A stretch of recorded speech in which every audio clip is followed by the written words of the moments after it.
G'day, you beautiful, awesome people, and welcome to a beautiful story-driven game called Brothers, A Tale of Two Sons. I cannot recommend this game enough. I have played this game multiple times. I even played it around the time of release because I saw so many positive reviews for this game and I can back up those positive reviews. This is a must play. And I think at the very moment of the time of recording, I can't guarantee this when it actually does come live on YouTube because I'm recording this like 3 weeks prior to its actual release, maybe even longer than that. I actually don't know how far in advance I've actually done this. But at the time of this recording, it is on sale on the Switch. It's about 20% off. As I said, I can't guarantee it is on sale at the time of the game, at this episode's release. But even then, it is still relatively cheap to buy. I think it's around $20. That was the Australian price tag for it anyways. But I do highly recommend picking up this game. It is a story-driven game, therefore it's not going to be like very action-packed. But the fact that it is extremely poetic, the music in this game is absolutely breathtaking. And the fact as well, it's about 5 or 6 years old, this game as well. The graphics are still outstanding, and hopefully this whole series does this game justice.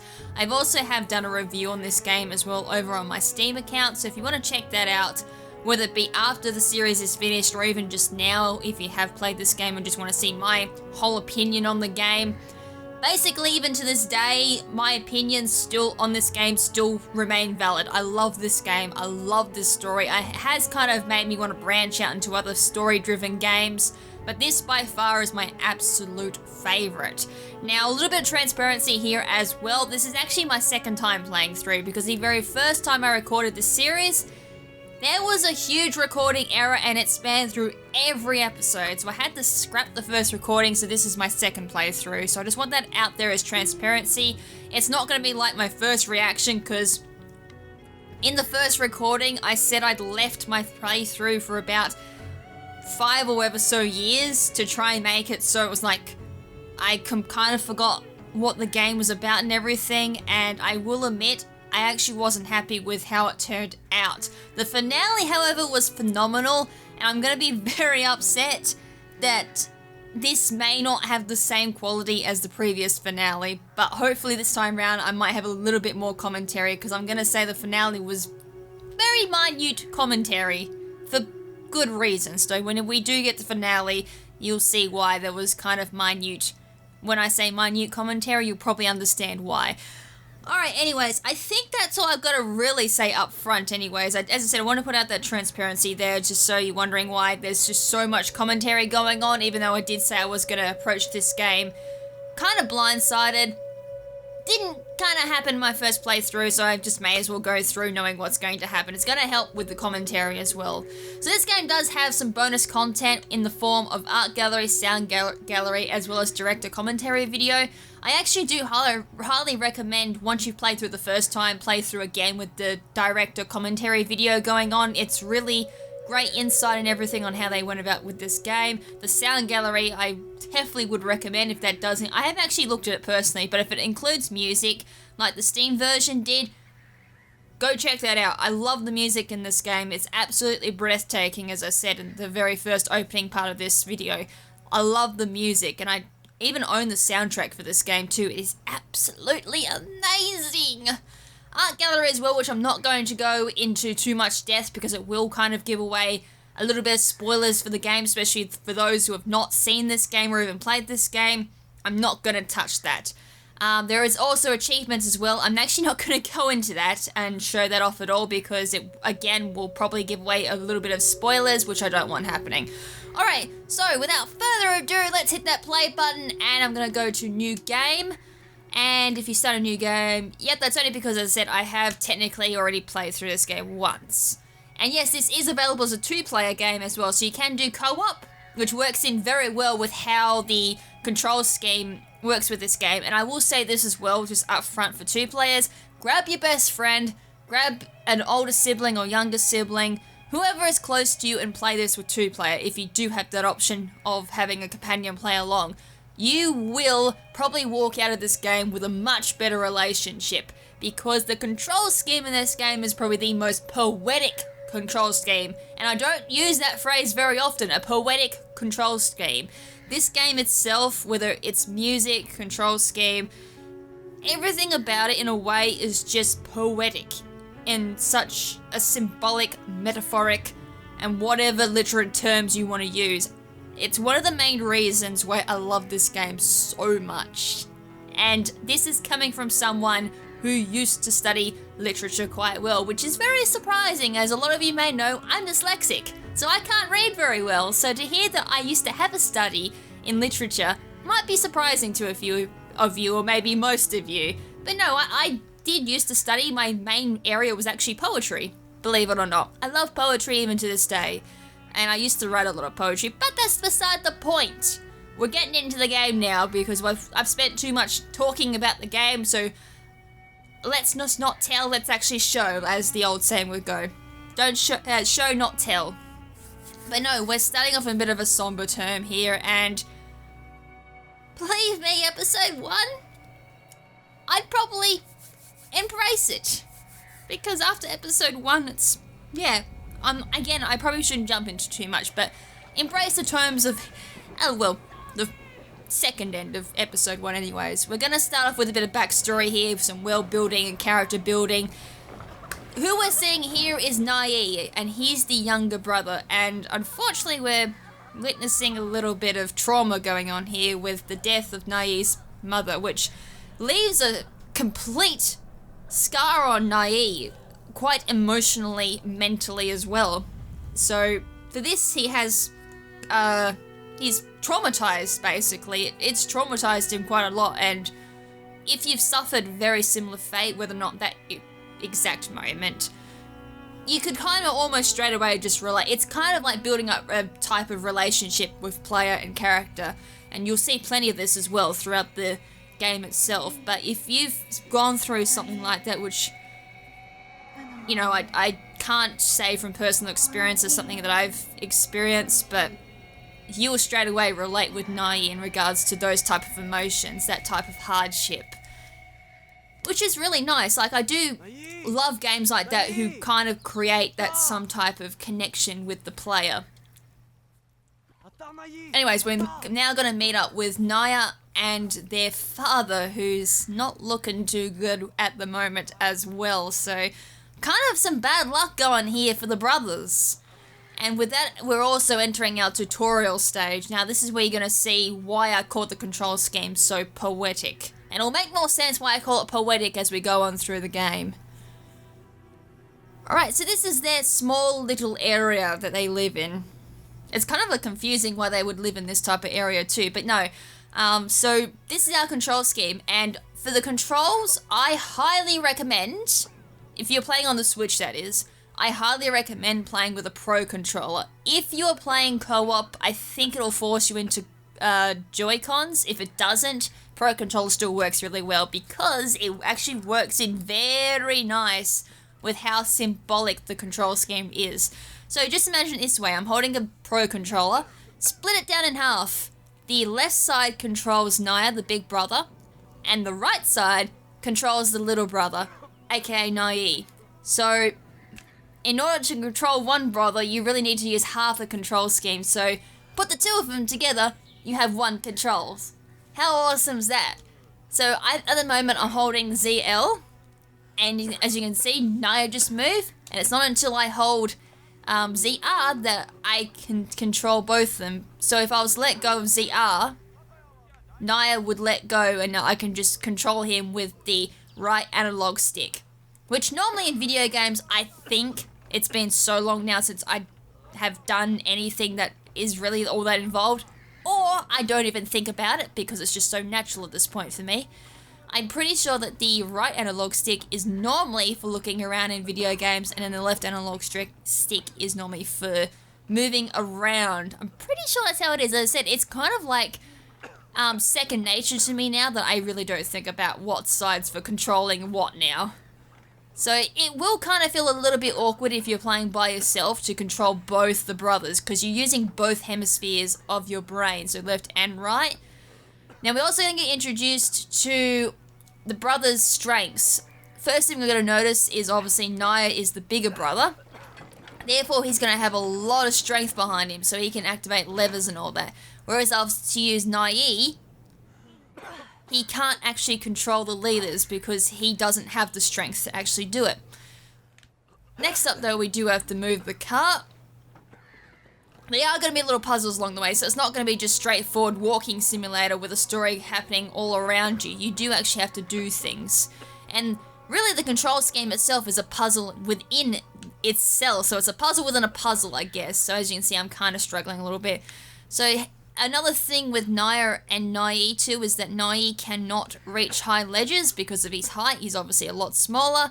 For that, we're going to need Naya to come along as a bit of a, you know, hoist up. Nai will go up, and then he can just drop down a rope, and then Naya can follow. There's also a limit too to how far you can have the two brothers away from each other. If it gets to a point where they're too far, hey, Nai. As you can see, Naya will start to call out to Nai to say, hurry up, hurry up. And then at that point you just gotta, oh yeah, and then there's also this little issue too where the brothers have to be on certain sides in order to activate things. So Naya is always on the left, and Nai is always on the right. And it's the same a lot of times in cutscenes where the brothers will end up on that particular side of the screen. Whether you have to, you know, be running away from something like that or whatever. It'll be a very common theme. Alright, we just made it to the doctor's house, so we've done our job. The whole tutorial really was to help the two brothers deliver their father to the local doctor. And then we're going to get a little cutscene to see what the condition of our father really is. Is he savable? Is he going to meet the same fate as Nai's, as their mother? Or, you know, it's just a common cold gone wrong. Basically, a doctor at the moment is saying, I don't know what's wrong with him. And Naya's like, you're a doctor, you should know what's wrong with him. What can we do? And after that, the doctor says, follow this map, and you'll be led to this location where there should be a cure. Also, another thing too is I hope you guys can actually hear this in the actual video. If not, I've made a mistake in editing. But all the dialogue in this game is kind of like Simlish, where that whole gibberish type of thing is like something like that. I've not played The Sims in a very long time, forgive me on that one. But in a way, that choice in dialogue is also kind of poetic in a way as well, because it's symbolic for the relationship between the two brothers. Again, if you're a sibling, although you could technically as well say it's not just related to siblings or even to partners like boyfriend, girlfriend, wife, husband, or husband, wife, whatever. It's also applies to best friends as well. If you have an extremely close best friend, you'll find at times, you know, the whole stereotypical, one friend, if you're good close friends, you'll be able to finish the other person's sentence without even having them finish that exact sentence and all that. That type of telepathy type of relationship. As I said, I think that's the best word to describe it, is almost telepathic with each other. You know what the other person is thinking or saying without them actually saying anything at all, which is where this whole telepathy symbolism or there's like a better word for it, but it ain't popping into my head at this point in time. Where the two brothers, like, even though they're not speaking in English, you still understand what they are saying to an extent, I would hope. If not, then I guess that comes down to not having, I guess, the former experience would be the best way to explain it. Because a lot of times when it comes to symbolic relationships, most times for readers, they would have to have that particular relationship to understand that type of symbolism. It kind of goes deep into literature study and all that, but I would say 99.9% of the time, most people could understand exactly the symbolic relationship or symbiotic relationship between the two brothers. You know, even if you were to mute the whole scene from their body language and all that too, you should be able to understand what the two brothers are communicating with each other. And you'll probably see that throughout the series, so I may have just accidentally given a little bit of a spoiler, but that's something you can kind of be on the lookout for as we play through this game is like their body language between each other, the way that they communicate with each other. And then if you want it, you can go through and mute the video and then play it back and see if you still got that same type of feeling without them actually saying anything at all. So after we leave that, we're now actually into the whole type of the journey itself. We're journeying from the doctors to our location, which I think is by the name of Tree of Life. I know that obviously during that beginning too, the doctor did show a map with a tree on it too. So I'm just going to call it the Tree of Life because that's where our cure is. So in a way, the journey itself is also symbolic. I'm not going to say what it's symbolic for at the precise moment in time, but I will definitely say it probably in a couple of episodes' time when it starts to become a little bit more evident what the journey is symbolic for. And it's more symbolic for probably more one character than the other. I mean, it's symbolic in a way for both characters, but it probably impacts one character more than the other. And then you can kind of see a little bit of that symbolism being applied to one other character, and you can see where that can be a negative thing as well, I guess.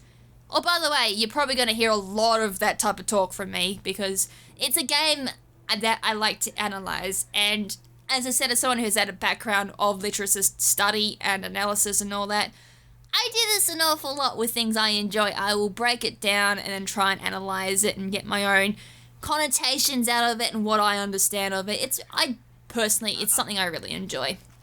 Alright, so the first person we're going to meet is a prankster who's saying, nope, you can't go this way. So instead of having like a line of clowns blocking you off, if you get that reference, by the way, give yourself a pat on the back. We're not going that way. So the game is now forcing us to, kind of go off and explore. It is almost in a way still tutorial-esque. And it still kind of fits in as well with like the whole charm of this first part of the game. So now we're going to see the impact of the trauma of Nai's past. It's going to present itself as kind of like a PTSD type of thing. You'll see that many times throughout the series as well, that kind of, that childhood trauma is how it's affected Nai's character. To the point where he can't swim. He's got a big fear of water.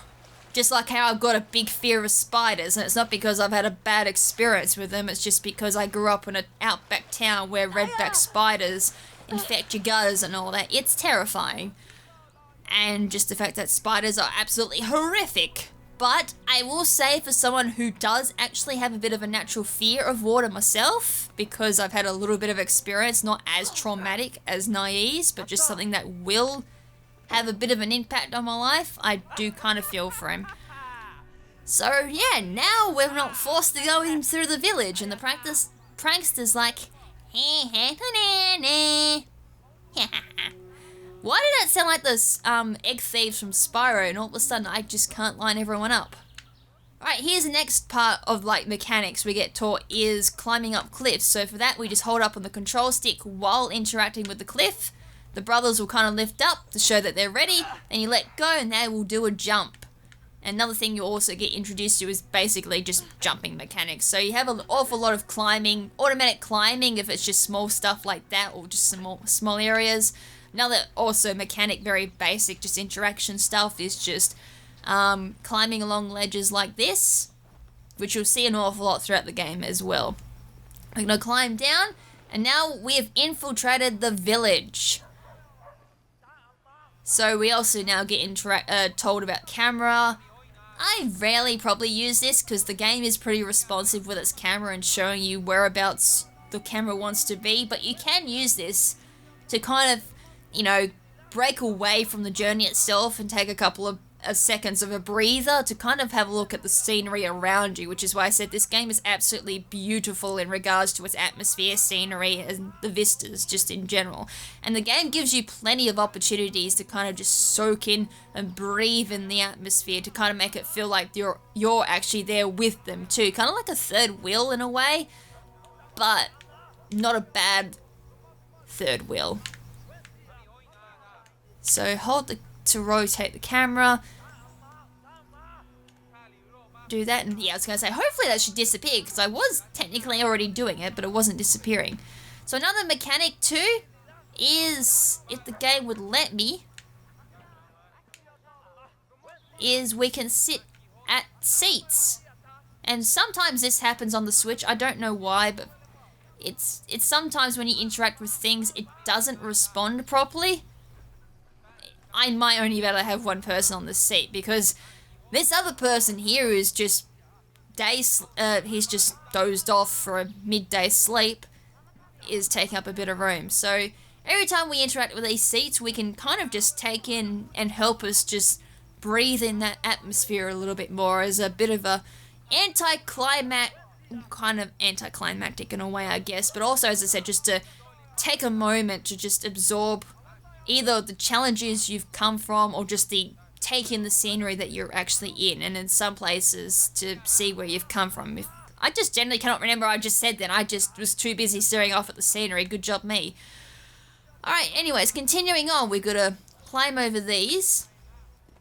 And now we also get to see a couple of other interactable scenery parts, so we can't go through this way. So at this point we get to climb up these ropes and continue on. So again, as I said, this very first part of the game is more tutorial-esque type of things, just to help ease you into the game in a more familiar, friendly scene. As you can see, the prankster's running through the town. He's moving pretty quick here to try and block us off. And the game doesn't really explain to you why he's doing this at all. I still haven't worked out myself if he's just a town prankster just being a troll because he can. But yeah, as you can see, if we interact with the door, Naya's just like knocking on the gate. Yes, Naya, that's going to do so much there. But we also get introduced to some extra perks that Naya has. Because of his size, he can squeeze through the bars of that gate there. And then he comes along here. I just realised that was a dog in there. I had no idea. I thought that was a pig. Good job me. I'm pretty sure pigs don't bark. But anyways, the local town villager is going to get served a dose of karma from this hound. You ain't nothing but a hound dog, crying all the time. I don't know where that came from, by the way. And now you can interact with them and have the boys' characteristics come out. So, yeah, they love it. And then you can also interact with other things, too, in the scenery. Example, the well, you just... what do you call it? It's terminology. It goes right over my head at the moment. And even my previous recording, I could not remember what it was called. Like, he basically comes along and spits in the well. It's like, oh, typical, I shouldn't say typical boy attitude, but I can't seem to visualize a female doing that. Heck, I wouldn't do that. I'd throw a rock down there personally. So we've also got other things here where, you know, we see a guy sleeping. It's kind of like the other guy that we witnessed. But at this point, we've got Naya saying, hey, hey. And then we got Naya going, hey, hey. And then Naya, you know, whistling to try and wake him up. But that's not going to work. Can't go that way. So we're going to go this way. I think I've generally already lost. That's sad. No, we just come from that direction. If I turn my camera around, we can actually work out which way we're going, which is that way. Alright, so passing the Joker, we now get to have our camera pan over just the rest of the village that we don't really get to explore. So there's like a couple of NPCs to kind of populate the village to make it look like it's a little bit more realistic and a little bit more lively. So I do commend Starbreeze, which was one of the companies behind it. I think 505 Games, I think that was the name of their company. So they really did a really good job to try and give this village a little bit more life and a little bit more, you know, believability that, you know, this could be a village that you could very well just walk by and potentially see throughout your life or something like that. And again, we get to kind of sit down and, you know, experience what we've just gone through. So you can see off in the far distance, we can actually, I'm pretty sure that's the doctor's home, or it's our house, it's one of the two. That's where we started, and we're now here. So it gives us a chance to reflect and kind of, as I said, mainly reflect on the journey that we just had. So I guess it also comes down to the whole, the saying, it's all about the journey, not so much the destination. But believe me, in this particular game, it's going to be all about the destination. The journey is going to be, well, it's going to be interesting, that's for sure. And as I said, I really don't want to say too much because it will definitely spoil an awful lot. Alright, so we're at a bit of a blockade at the moment, so we're going to use Naya. Because he's the older and mature one. So he's going to, like, you know, wake the guy up and be like, hey, can you let us through? And then the guy's like, screw off. Let me have some shut-eye. But if we get Naive, because he's the younger, more naive, and a bit of a prankster at the same time because of his young age, he's going to grab that bucket of water and throw it all over the bridge man. And now the bridge man's like, I ain't sleeping no more. What have you done, kid? I'm wet. Now we're going to switch back over to Naya, and he's like, shows the bridge man the map and says, alright, we need to go here. Can you please let us out of the village? And the bridge man's like, move along now. Let me have my shut-eye. Except, I don't know if that's possible because I'm all wet. Thanks, kid. Now bugger off. Alright, so we now leave our pleasant, familiar hometown, or home village I would say, not hometown, it's more of a small village there. And we now continue on with the rest of the world. If the game would like to load, that is. So there is one downside to the Switch. I think on the PC, the loading times are a wee bit quicker. But then again, I played this game on a laptop, so it could be insanely quick. I just may have been using a pathetic little laptop. But anyways, we're now on the outskirts of our little village here, so you get to see a bit more of a change in, like, characteristics. And not only that, too, you can kind of come along, too, and really get to see the boy's personality shine. So, take, for example, you've got Naya here, who's older, and as I said, he should be a lot more mature. So he'll come along to this old lady here, or not really old, but middle-aged lady who's sweeping the dirt. I don't understand why people do that. Why would you sweep the dirt? Can someone explain to me, like, why that's a thing? It goes over my head. But anyways, back to my point, because I do digress a little bit. If we go with Naya, you can see his, you know, naiveness coming through here, which is why I guess his name is Naive, because he's a bit naive, and he'll just start showing off with the broom. You like, start doing tricks and all that. And we've also got now an old lady here who'd be like enjoying her retirement life. Naya's going to come along and ask, you know, do you know the way out of the village, or do we know which way we should go? As for Naive, though, he's going to grab the old lady's chair and start rocking her a lot, and she loves it. I mean, probably the most enjoyment she's going to have in this old rural area.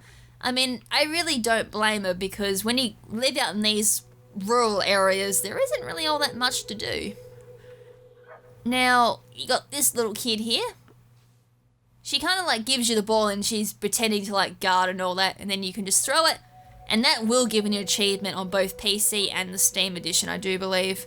Same thing with Naive as well. You can come along and grab the ball off her, throw it, and I'm pretty sure I got that in with both the boys. Awesome. So if we continue oh, I'm stuck.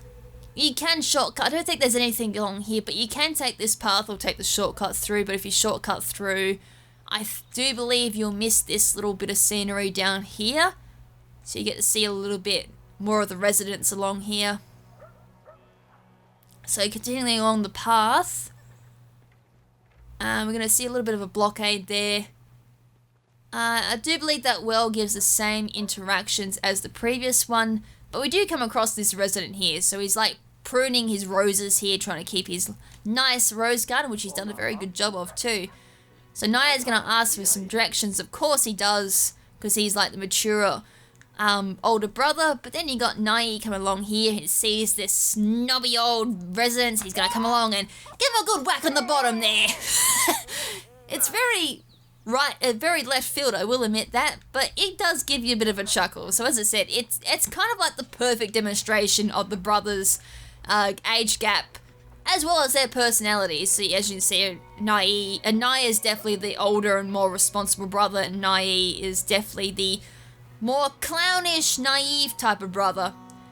And then you also get to see a little bit of like sibling behavior too here. So you got Naya, not so musically gifted at all. I really do, like, I relate to that a lot. I am tone deaf, but I do love listening to music. I can't play it for the life of me. But then you got Nai coming along here, who plays it like an absolute beast. And even like the man there applauds him for his talent there, and probably Naya there, as you may have seen at the end of playing, he's like, whatever. Kind of like that whole attitude, and he probably would have given a bit of a sneer at Nai playing the harp. I guess that, you know, kind of the thing, if you're the older sibling, you'd be like a little bit jealous that the younger sibling can do something better than you. And this is probably like, you know, probably I think it's the last interaction you probably get for the two boys. So you got Naya trying to be the responsible one, and you got the town drunkard here, or the village drunkard going, so I can't do that at the moment. Screw your map. Just let me be. And then you got Nai, who's like very naive. He's like, oh, can I have a swig of that?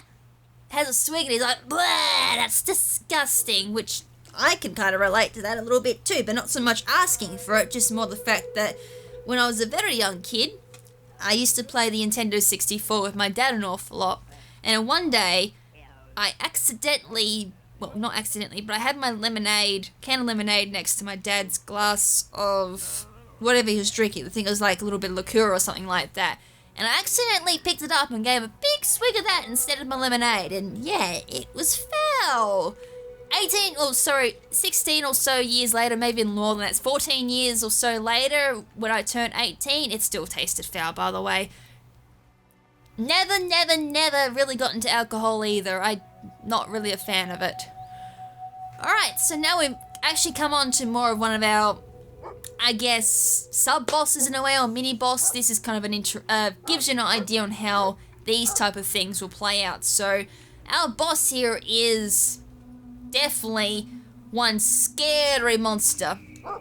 So if we interact with Nai, the dog's gonna come up to Nai, and if we interact with Naya, the bulldog is going to approach Naya instead, which means during that time we can run with Nai and repeat the process. So he can distract the bulldog,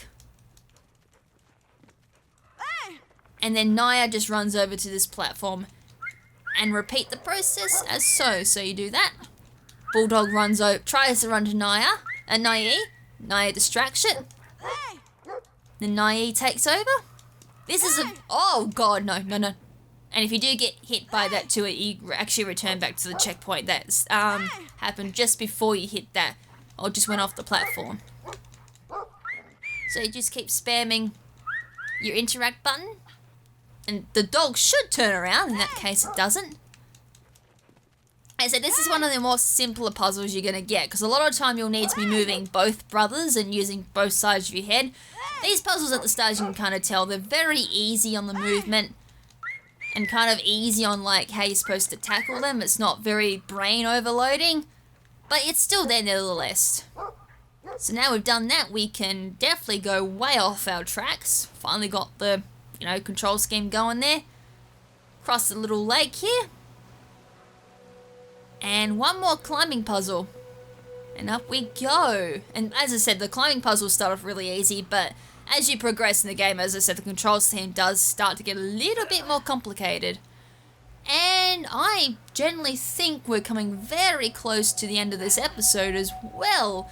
So what I'm going to probably do for the rest of this series too is I'm going to try and have it relate their endings very similar to where a chapter would either be very close to ending as a way of creating a little bit of suspense for you guys, or end it at the same time that a chapter would end. So I've got some idea where the chapters end and all that from personal experience of playing this game, and or just judging like where I should end it, just as I said, to create a little bit of suspense for you.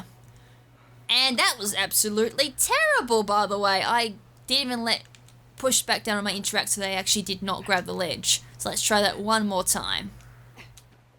Cools. Alright, so I think I might end it here. So, not so much of as because of a suspense type of thing, but I think it's going to be the perfect place to end because of what is coming up next. Alright, so I hope you guys enjoyed this episode. So, as I said, you kind of might gather from that as well.